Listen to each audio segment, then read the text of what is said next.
Welcome to this week's edition of Sun News at Noon. I'm Ben Dawson. And I'm Kesia Philpott. Thanks for tuning in. Utah Tech held a ribbon-cutting ceremony for its President's Grove Garden statue last Wednesday. The garden features 5 bronze statues, including George Washington, Abraham Lincoln, and Martin Luther King Jr.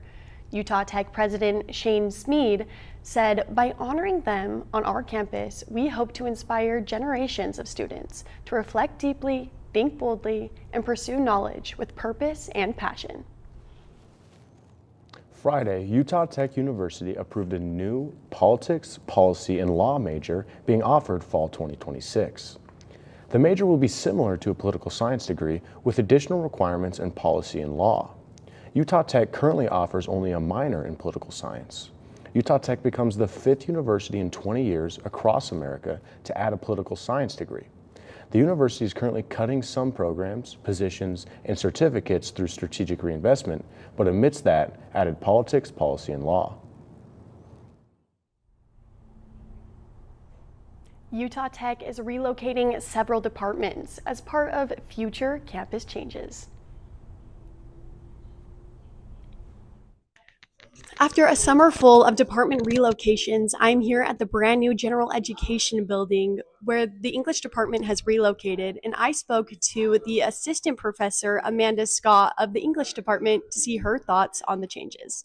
I think teaching and research are all about collaboration. So when you create a space where people can come together, where there's a lot of common areas, and where there's also a beautiful environment to collaborate, then that is conducive to learning. So I think in a lot of ways, this general classroom building will work really well for that. This building is great for students because there are so many places, quiet places that they can study. And it was really well designed with that in mind. In the English department, all of us, to my knowledge, are here in this building. And I think the biggest opportunity for faculty is a lot of us that have been spread out across campus, we're all in one building now. And so it's kind of exciting to be all together with other departments that are in our college. For faculty, the parking is a lot better than when we were back at the Holland building. And so I'm hoping it creates, just kind of a more convenient place for them to park and walk to class. I do think it has affected our identity a little bit, mostly because when you're in a space that's familiar, you kind of have a flow. Change tends to be hard for people, but it's a good change.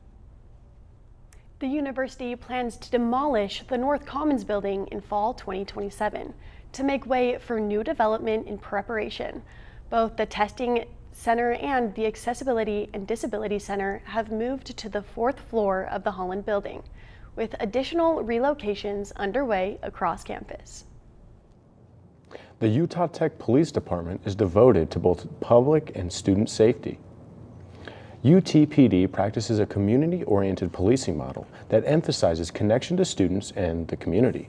They offer services around the clock to make students feel safe and have a presence, or at least an awareness, of any and all events going on across campus at all times.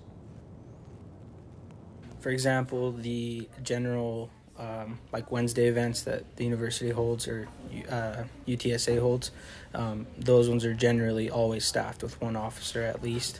And then if it's a little bit more political of an event, or if it's going to draw a little bit of attention, whether it's positive or negative, we'll bump that up to 2, 3, however many officers we need. Any of those scheduled bigger events, you'll see an officer there. And then some of the smaller events, we have a separate calendar for that, so we know it's happening. We don't necessarily staff an officer there, but they're always highly encouraged to stop at that event. The policing model that we like to use here at the university is community-oriented policing. And so for us to do that, we have to actually be out and engage with the students and the community here on campus. And so how we best do that is day-to-day. You'll see us walking throughout the buildings. We'll stop and chat with you. It doesn't necessarily mean that anything is going on or people are in trouble, but we're going to do foot patrols where the majority of the students are or where the student body is.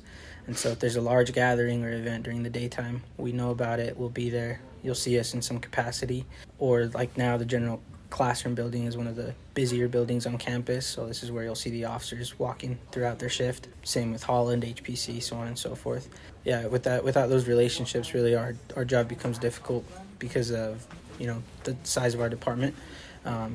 but with those relationships being strengthened, we could really reach more people through the eyes of the students and the relationships that we've built. 2 Nevada residents are in custody after police say they used counterfeit bills at Red Cliffs Mall in St. George. Mall staff reported a woman used a fake $100 bill at 2 separate stores. Police searched the suspect's car and found 9 more counterfeit bills. Investigators later recovered an electronic lab with printers, ink, and other supplies. The suspects, Kelsey Williams and Thomas Kalbach, each face 1 second-degree felony and 8 third-degree felonies. They are scheduled to appear in court later this month. A rollover crash in St. George led to a DUI arrest Saturday, but the driver and his 2 dogs escaped injury. The accident happened near Desert Color Parkway. Officers got reports of a Kia Forte swerving on I-15, and when they arrived at the scene, the car crashed and airbags deployed. The driver failed a field sobriety test and was arrested. The car was towed after the St. George Fire Department cut down trees damaged in the crash. I mean, it's so cool to see what Utah Tech is doing right now with their future developments. I hope that they do build maybe a little bit more parking. Yeah, definitely. I'm intrigued what they're going to build after they demolish the North Commons in 2027. After the break, Dorothy Butters will bring the latest Trailblazer highlights. If you haven't seen Utah Tech University lately, chances are you haven't seen it at all. With hands-on polytechnic learning across 300 academic programs, 30 new and renovated state-of-the-art facilities, the most affordable university tuition in the state, and 300 days of sunshine. Why look anywhere else? Discover why Utah Tech was recently named one of Education Magazine's 10 prominent universities and colleges to watch. Join us and experience the active learning, active life difference at Utah Tech.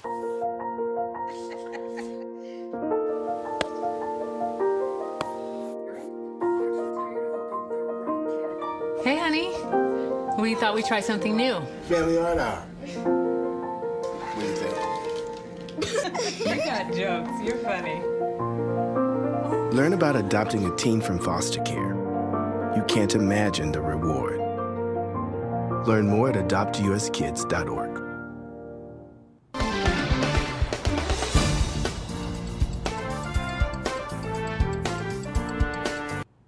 Trailblazer football broke their losing streak Saturday and secured their first win of the season.